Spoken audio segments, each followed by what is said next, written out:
Hello, this is Dr. Grande. Today's question is, what is cognitive therapy?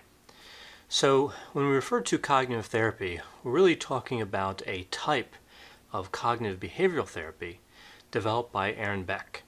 It's based on the idea that we can change our thoughts and our behavior, and that will result in changes in feelings. So in theory, cognitive therapy can be used to treat mental health symptoms and mental health disorders. Cognitive therapy is arguably the most popular version of CBT. REBT is fairly popular, rational mode behavior therapy developed by Albert Ellis, but cognitive therapy is, I think, the most popular. It has the most research behind it. Now, to understand cognitive therapy, you have to understand the cognitive model. And the cognitive model presented in cognitive therapy is fairly precise. It starts with the idea of the core belief. So the core belief is a belief that's deeply held.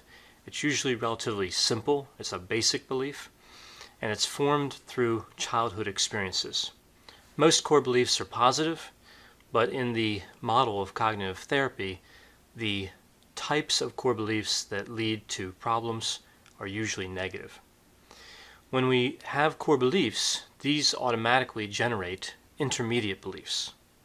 So core beliefs are deeply held, and intermediate beliefs are somewhere between core beliefs and what we refer to as the automatic thought, which is what we're thinking right now. Intermediate beliefs are attitudes, rules, expectations that individuals have, and sometimes these can be distorted.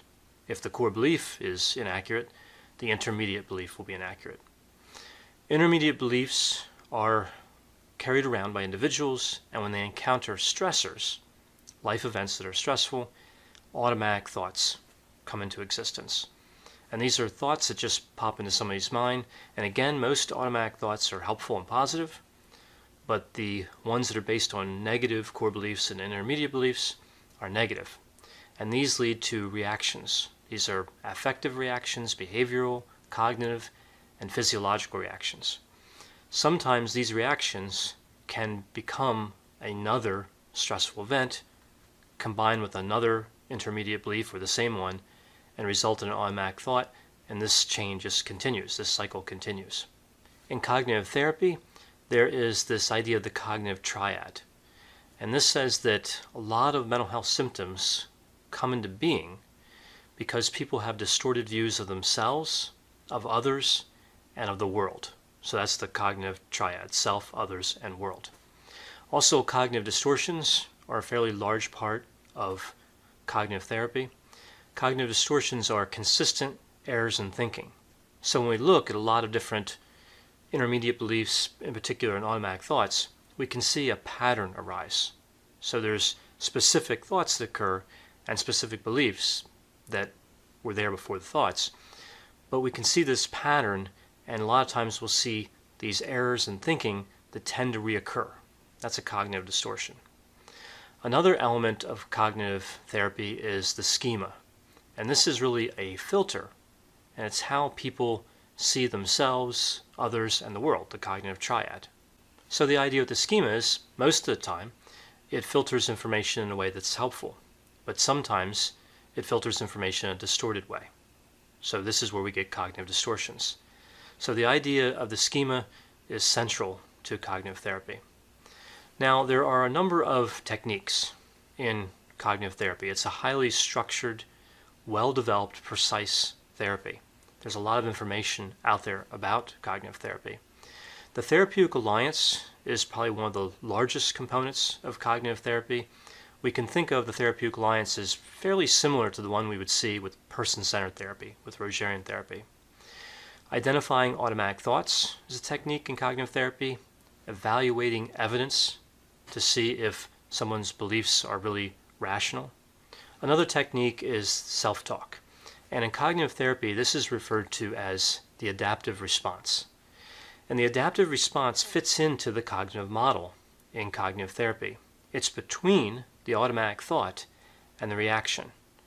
So the way it works is, if a client has an automatic thought, shortly after they have a reaction that's undesirable, the self-talk or adaptive response is a planned response, a planned thought, that the client thinks in response to the automatic thought. So again, the automatic thought is automatic. It just pops into somebody's mind. The adaptive response is planned. It's ready to go, so that when the automatic thought occurs, the client consciously thinks the adaptive response, whatever that is. And that disrupts the cycle.